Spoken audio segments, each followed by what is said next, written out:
Hello বন্ধুরা, আজকে রান্নাঘরে আবার চলে এসেছি। আজকে নিয়ে এসেছি করম চা। দেখতে পাচ্ছ কত সুন্দর লাল লাল, যেন মনে হচ্ছে বকুল ফলের মতো। তো আজকে এই করম চাই আমি রান্না করব, তোমরা দেখতে থাকো। এটাকে প্রথমে কেটে নেব।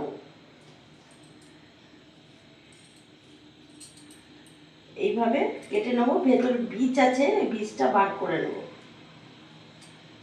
এই যে এই বীজটা বার করে নেব।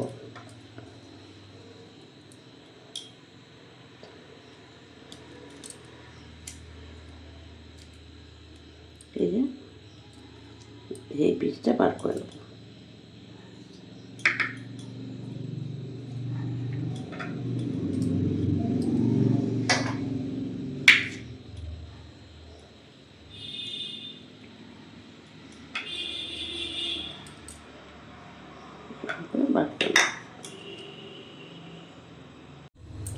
দেখতে পাচ্ছ বীজগুলোকে এরকম বার করেছি, এরকম। দেখি তো কিরকম টক।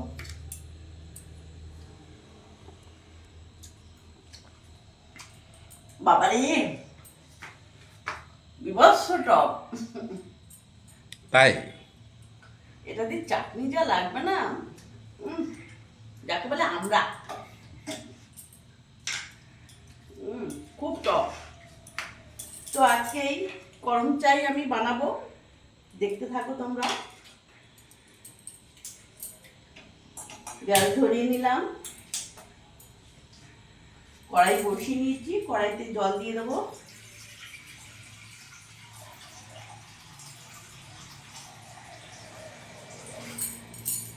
কারা কারা এই করম চা খাও বা খেয়েছো আমাকে অবশ্যই জানাবে। আমি প্রথমবারই খাচ্ছি। তুমি কি গো, খেয়েছি। খেয়েছো? বিভৎস টক। ডালটা ধুয়ে নিলাম ভালো করে,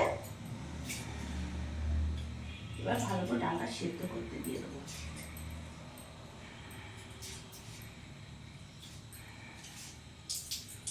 এই যদি ছিঁচে খাওয়া হয় না, বেশ ভালো লাগবে গো।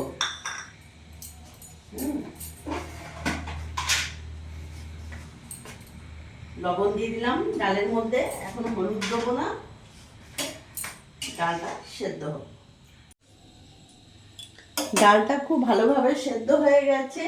এবার এই ডালের মধ্যে আমি এখানে হলুদ দিয়ে দেবো।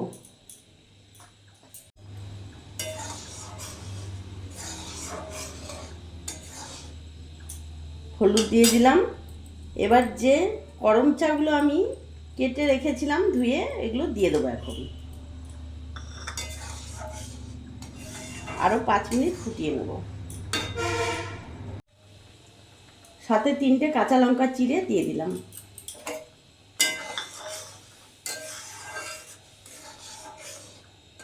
করম চা ডাল কিছুক্ষণ আমি ফুটিয়ে নিয়েছি। আর এই দেখো করম চাগুলো একেবারে সেদ্ধ হয়ে গেছে। এই দেখো, দেখতে পাচ্ছ একেবারে সেদ্ধ হয়ে গেছে। এবার আমি ডালটা নামাবো।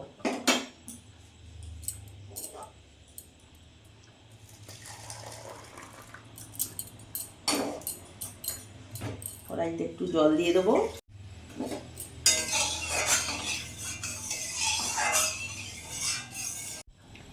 কড়াই গরম হয়ে গেছে, সরষের তেল দিয়ে দেবো। একদম 2 চামচ দিলাম, বেশি তেল লাগে না, ফোড়ন দেবো বলে। এখানে আমি একটা তেজপাতা নিয়ে নিলাম, আর ফোড়নে একটা শুকনো লঙ্কা আর 1 চামচ কালো সরষে। ভালো করে ফুটতে দেবো। ফোড়নটা ভাজা হয়ে গেছে, এবার আমি ডালটা ঢেলে দেবো।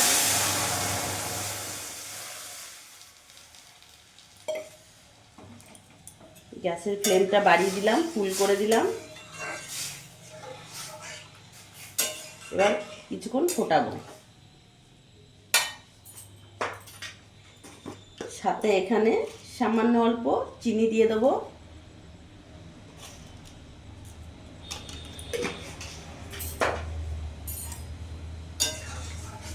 এখন কিছুক্ষণ ফোটাবো। খুন্তিতে করে এইভাবে করমচাগুলো একটু গেলে গেলে দেবো, যেহেতু গলে গেছে। হ্যাঁ, এইভাবে একটু গেলে গেলে দেবো।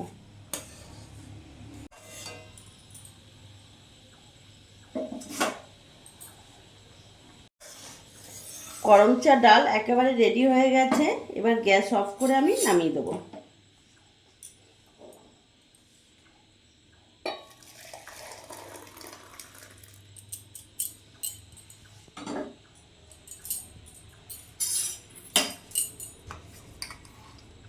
দেখতে পাচ্ছ বন্ধুরা, এ দেখো করমচাগুলো।